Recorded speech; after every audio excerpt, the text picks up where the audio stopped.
Ok, ya está grabando. Muy buenos días, psicólogo lovers o estudiantes, practicantes de la carrera de psicología.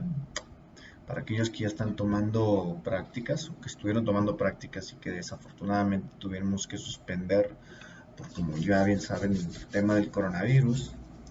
Pero aquí regalándoles un poquito de algo que les ayude a repasar. Quizás algo, a lo mejor ya lo sepan, es algo muy básico, pero a final de cuentas es importante tomar en cuenta lo básico, no dejarlo morir nunca, porque es precisamente nuestra labor de casi todos los días como psicoterapeutas, ¿verdad? Ok, de lo que quería hablarles es precisamente de algo muy común, muy básico, que es la psicología clínica. ¿Qué es la psicología clínica? Ok. Um, Más bien, ¿qué entendemos por psicología clínica también? A muchas de las veces se tiende a confundir que el hecho de que como estudiantes de psicología en automático nos lleva a ser psicólogos clínicos o ser psicoterapeutas. Y no, esto es un error muy común. No necesariamente una licenciatura en psicología te da acceso, o mejor dicho, te da la catapulta inmediata para ser psicólogo clínico. Para ser psicólogo clínico necesitas constantemente estarte preparando, ya sea a través de entrenamiento, a través de cursos, a través de diplomados, a través de maestrías, etcétera, etcétera. Y bueno, precisamente de las cosas que se hacen en la universidad es precisamente prepararlos con unas pocas horas para más o menos ustedes tengan un preludio de más o menos qué es la psicología clínica y si les interesa este campo, pues precisamente seguir indagando en el mismo, preparándose para que el día de mañana ustedes puedan fungir como psicoterapeutas, como psicólogos clínicos, ¿verdad? La psicología es un campo muy grande que va desde cosas desde el entendimiento de la conducta humana hasta elementos como la educación, lo laboral, lo científico, lo experimental, lo clínico, evidentemente, e inclusive hasta un poquito tocando parte de lo que son las neurociencias, sobre todo la neurociencia cognitiva, la neuropsicología, etcétera, etcétera, etcétera. Es un campo muy grande. Relaciones laborales, evidentemente por ahí creo que mencioné, pero básicamente en cómo manejar grupos, sobre todo, es necesario aprender un poco o saber algo de psicología y pues una licenciatura evidentemente te da la oportunidad de entender este tipo de cosas. Pero bueno, el tema que nos trae ahorita aquí es la psicología clínica. ¿Qué es en sí la psicología clínica? Bueno, la psicología clínica es precisamente es la rama de la psicología que se encarga del estudio, eh, la evaluación y el estudio de la conducta humana para fines clínicos, para fines de la salud mental, técnicamente. Utiliza una serie de elementos, una serie de métodos, una metodología clara, concisa, que precisamente nos va a ayudar a determinar o a definir qué tipo de afección tiene un paciente, ¿no? Y poderle ayudar en consecuencia a través de un tratamiento, ¿no? Al final de cuentas, eso es en sí lo que es la psicología clínica. Hay diferentes enfoques, diferentes herramientas, diferentes ramas, o mejor dicho, enfoques, técnicas que tienen su debido marco teórico correspondiente, el cual se avala científicamente para poder nosotros decir, ¿sabes qué? Mi enfoque tiene un respaldo que puedas utilizar para poder ayudar a X número de pacientes con ciertas afecciones, ciertas patologías, etcétera, etcétera, etcétera. No todos los enfoques pueden trabajar todos los tipos de afecciones, por lo cual siempre es muy importante saber qué enfoques estás manejando, qué enfoque estás utilizando para saber si realmente paciente X o paciente Y lo puedes ayudar o si no en su defecto pues canalizarlo con alguien que trabaje cierta base para que pueda sacar adelante al paciente, ¿verdad? ¿Quiénes son los iniciadores? Bueno, un poquito de historia, iniciadores. Pues un viejo conocido, Sigmund Freud, en Europa. Bien sabemos que Freud viene de la escuela, por así decirlo, de, de Wundt, Wilhelm Wundt, disculpen la pronunciación. este, um, pero realmente fue Sigmund Freud el que utilizó un poquito más, ya estaba trabajando un enfoque clínico, un enfoque metodológico, intentando ser experimental, científico, y también por ahí, aquí en América, quizás no lo conozcan muy bien, Leonard Whitmer, precisamente es un psicólogo de Pensilvania, Estados Unidos, fue precisamente quien abrió la primera clínica aquí en América sobre lo que es ecología clínica. Precisamente creo que así le puso de nombre psicología clínica, y precisamente fue él el que empezó a trabajar en esta parte, lo que viene siendo la psicoterapia, la psicología clínica. Tanto Freud como por el lado de Europa, como Whitmer, Whitmer, perdón, disculpen las pronunciaciones, pero es que realmente los europeos tienen apellidos medio extraños, unos nombres medio extraños. Y en el caso de Whitmer, pues es gringo, así que pues, no es tanta dificultad. Pero bueno, igual, realmente ellos son los que nos abrieron la puerta para lo que viene siendo hoy la psicología clínica. Y para no entrar tanto en detalle, porque hay toda una historia ahí, que a final de cuentas ustedes pueden encontrar distinta literatura de la misma, pero ahí tienen ahí los autores. Realmente las orientaciones o técnicas primarias que se empezaron a utilizar o que se estuvieron utilizando, que se siguen utilizando todavía en la actualidad en la psicología clínica, vienen siendo aquellas que, pues, la terapia de conducta, conductuales, las cognitivas, psicoanalíticas, psicodinámicas, a final de cuentas también, engloba toda una rama de la escuela psicoanalítica. La humanista existencial también es muy, muy importante, abrió la puerta a toda una serie de enfoques modernos, a final de cuentas, centrados en la persona, centrados en el cliente, como la Gestalt, el cognitivo, conductual, etcétera, etcétera. La terapia familiar sistémica, y pues por ahí nuevos enfoques, tenemos ahí la terapia breve, y bueno, hay el mindfulness, y muchas más que, que están surgiendo y que intentan ponerse al día con las diferentes necesidades sociales y clínicas que ocurren, que prácticamente se están requiriendo en la actualidad, ¿verdad? Entonces, hay diferentes enfoques, como les decía anteriormente, es muy importante tomar en cuenta qué enfoque quieres trabajar o qué enfoque te estás especializando para saber así qué tipo de pacientes puedes tratar. Evidentemente hay enfoques que abarcan un poco más, enfoques que abarcan un poco menos, pero siempre es muy muy importante saber qué enfoque estás trabajando desde un principio. En términos generales, la psicología clínica utiliza diferentes metodologías, entre ellas lógicamente el método científico, que es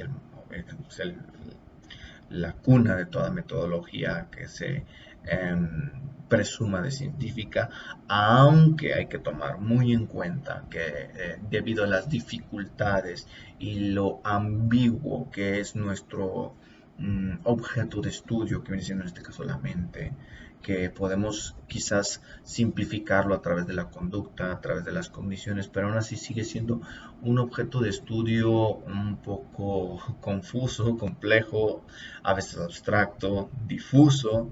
Entonces se requiere no solamente del método científico, sino también una serie de sistemas de análisis lógico, de deducciones, inferencias y demás, o sea, análisis deductivos, pero básicamente es el método científico lo que se intenta plasmar. Ustedes ya lo conocen, si no lo conocen, pues se lo repaso. El punto número uno, puntos muy sencillos, no vamos a meter tanto en algo tan a fondo, ¿verdad? Número uno viene siendo la observación, que es precisamente cuando el paciente llega con nosotros ¿Qué es lo que hacemos? Observamos, escuchamos, analizamos lo que nos está diciendo el paciente para nosotros ir empezando a hacer nuestras primeras conjeturas, nuestras primeras hipótesis, que ese es el paso que sigue, la hipótesis. La hipótesis viene siendo una afirmación de lo que creemos que pudiese tener el paciente, en función de la poca o mucha información que éste nos haya proporcionado, pero nos sirve como un punto de arranque para poder más o menos eh, empezar a descartar, que viene siendo precisamente la hipótesis, y vamos a buscar falsear esa hipótesis. ¿Qué significa falsear? Tratar de demostrar que es falsa, que es errónea, que es equivocada. Entonces, las hipótesis no son para demostrarse que son correctas, las hipótesis son para demostrarse que son falsas. Entonces, en el caso como les mencionaba, y no me voy a meter mucho porque ya estaremos metiéndonos mucho en filosofía de la ciencia, el principio de falsación, Mario Bunge, Karl Popper hablan mucho de él, les recomiendo mucho este tipo de literatura. Pero como les digo, realmente o más bien el objeto de estudio es tan ambiguo que es muy difícil falsearlo. Entonces, lo que necesitamos es precisamente una serie de herramientas, estrategias, pruebas psicológicas que nos puedan ayudar a ver si nuestra hipótesis realmente es en sí lo correcto o si tenemos que descartarla. Vamos a buscar descartarla, no vamos a buscar um, determinar qué es precisamente nuestra hipótesis. ¿Por qué? Porque es muy importante esto, porque existe algo que se llama en las ciencias de la medición, en los sistemas de medición, algo que se llama sesgo. Si en las ciencias exactas no podemos medir concretamente, de una manera absoluta y exacta y precisa, absolutamente nada. Voy a poner un ejemplo sobre lo que es el sesgo, que viene siendo un rango de variabilidad. Por ejemplo, para quienes conducen un coche, pues ustedes podrán ver cuando estás pisando el acelerador, la velocidad de la aguja está entre arriba y abajo, y se mantiene en un rango, ¿no? Entonces, a no ser que le pises más o le reduzcas la velocidad, pues la aguja se va a mover abruptamente, ¿no? Pero si ustedes mantienen la velocidad en un estándar, por así decirlo, ustedes verán que la aguja no se está quieta, la aguja se va a estar oscilando en un rango, ¿no? En un rango muy breve. Ese rango se le conoce como sesgo, ¿verdad? En ciencias de la medición. Entonces, o sesgo o rango, vamos a llamarlo rango, ¿va? Porque sesgo tiene otra connotación, ¿ok? Este rango es de variabilidad, es precisamente lo que siempre nos va a estar marcando. Entonces, cuando nosotros queremos medir o evaluar algo, siempre en cualquier cosa que queramos medir va a existir esta incertidumbre, se le conoce como incertidumbre. Indeterminación, mejor conocido, más o menos lo mismo, pero a final de cuentas es lo que significa, es decir, no podemos determinar con precisión absolutamente nada, aunque existan leyes, ciencias exactas, perdón, siempre existe un rango, algo de indeterminación. Entonces, y eso es muy común, sobre todo en materias un poquito más complejas como la física cuántica, que es el principio de incertidumbre de Heisenberg, pero ahí ya es otro tema mucho más complejo, en el que no voy a entrar en detalles, pero básicamente lo que trato de decirles es que si en las ciencias exactas existe cierta complicación para medir y evaluar con precisión algo, mucho más en nuestra profesión como psicólogos clínicos, porque trabajamos con un objeto de estudio que no es del todo claro, es un poco ambiguo, la mente, la conciencia, la personalidad, la inteligencia, o sea, trabajamos con muchas de estas cosas que podemos estudiarlos a través de aspectos incidentales, de manera incidental, no causal quizás, quizás de manera correlacional. Hay que tener muy en cuenta que correlación no significa causación ni tampoco significa implicación. Esto es muy muy importante entender que correlación no significa jamás causación o implicación. ¿Ok?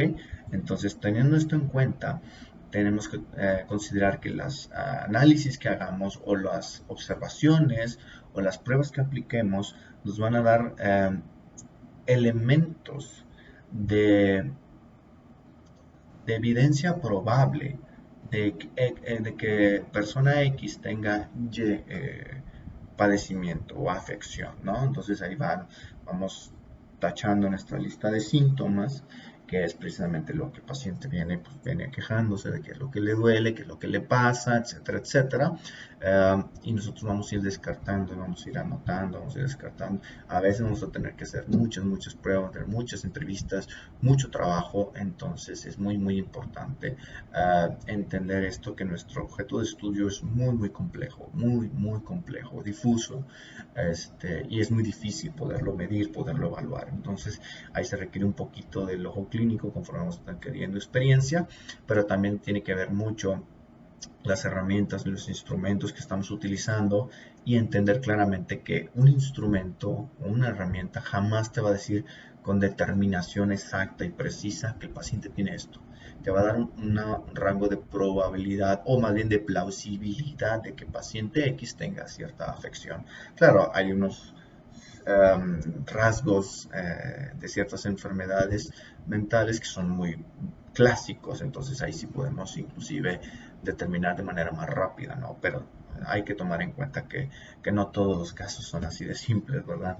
La vida no es simple, cada caso es un mundo y cada persona tiene infinidad de cosas en su cabeza que le están afectando. Entonces, eso es algo que tenemos que considerar. Lo aleatorio del mundo que está afectando a nuestro paciente es lo complejo. No podemos medir eso, no podemos medir la aleatoriedad. Simplemente podemos encontrar patrones que efectivamente estén afectando a nuestro paciente, y de ahí poder llegar a algo que nos pueda ayudar y ayudar al paciente, ¿ok?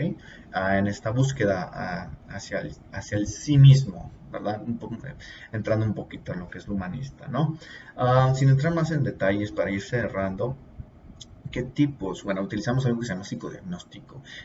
¿Cuáles son los tipos de psicodiagnóstico? Pues eventualmente hay más, pero eventualmente utilizamos básicamente dos, que es el descriptivo, o mejor conocido como sintomático, y el estructural. Bueno, ¿cuál es el sintomático? El sintomático simple y sencillamente es observar una agrupación de síntomas, de signos que tiene el paciente, es lo que llamamos síndrome, y determinar más o menos su frecuencia, su duración, la etiología, es decir, las causas de la enfermedad. Y definitivamente esto es algo que nos ayuda a determinar más o menos qué es lo que pudiera tener nuestro paciente a través del análisis de los síntomas. Sin embargo, como les menciono, esto es meramente descriptivo y nos dice muy poco, muy poco o absolutamente nada respecto a la personalidad del individuo, cómo se relaciona con los otros, etcétera, etcétera, con el ambiente, etcétera. Entonces, a eso tenemos también el psicodiagnóstico estructural. Es un poquito más complejo, consiste precisamente en descubrir la estructura de la personalidad del paciente, cómo se relaciona con los demás, sus vínculos, mecanismos de defensa, cómo se adapta al entorno, y todo ese tipo de elementos que nos dan un entendimiento más amplio de la persona, de la personalidad del sujeto, entonces del paciente.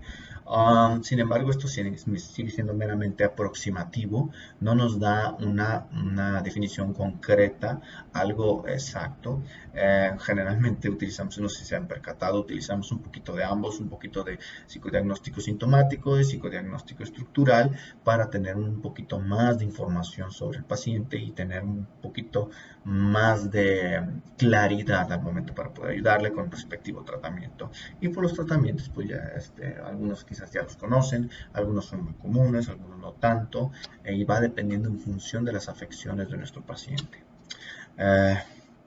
Realmente la psicología clínica es esto.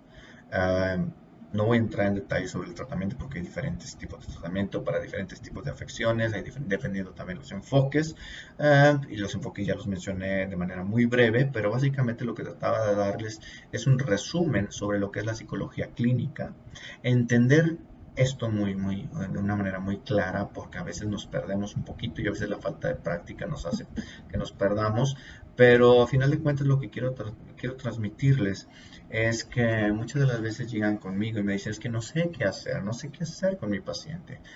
Bueno, primero que nada hay que tomar en cuenta, si nos basamos en el método científico, tenemos que tomar en cuenta en qué paso vamos para saber qué es lo que sigue. Por ejemplo, si yo sé que mi paciente todavía no le doy un diagnóstico, evidentemente, em, todavía estoy haciendo entrevistas y demás, pues lógicamente todavía estoy en proceso de observaciones, ¿ok? Entonces todavía no hago, quizás tengo algunas conjeturas por ahí, pero todavía no he podido armar una hipótesis plausible de lo que pudiera estar pasando con el paciente.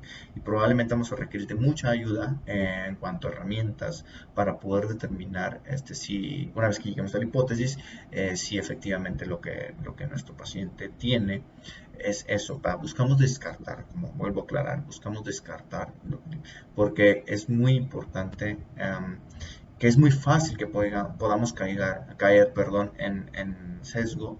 Es decir, yo imaginar que mi paciente tiene cierto problema y que como es el problema que yo estoy intuyendo que tiene o deduciendo que tiene, entonces probablemente quizás en un examen proyectivo voy a estar proyectándome yo en lugar de estar viendo lo que el paciente está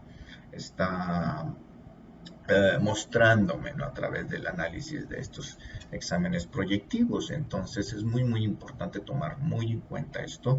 Um, Realmente hay que ser muy, muy claros. Es muy difícil, sí, es muy difícil, pero es muy importante tomar en cuenta que el hecho de que nosotros sospechemos de cierta afección o de cierta trastorno, no significa que el paciente lo tenga. Tenemos que demostrar que efectivamente lo tiene.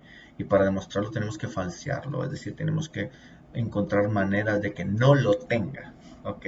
Y si aún así, a pesar de que estamos um, tratando de descartar que tenga X trastorno y aún así las evidencias correlacionales nos dicen probablemente que la plausibilidad de que tenga X problema se mantiene, entonces es altamente probable que lo tenga. Entonces, eso hay que tomarlo muy en cuenta. Nunca hay que considerar que un paciente tiene algo por el simple hecho de que sea muy obvio. Tenemos que buscar la manera de cómo podemos descartar eso obvio y si se mantiene, pues nos quedamos con esa conjetura, con esa hipótesis, que al final sería una conclusión.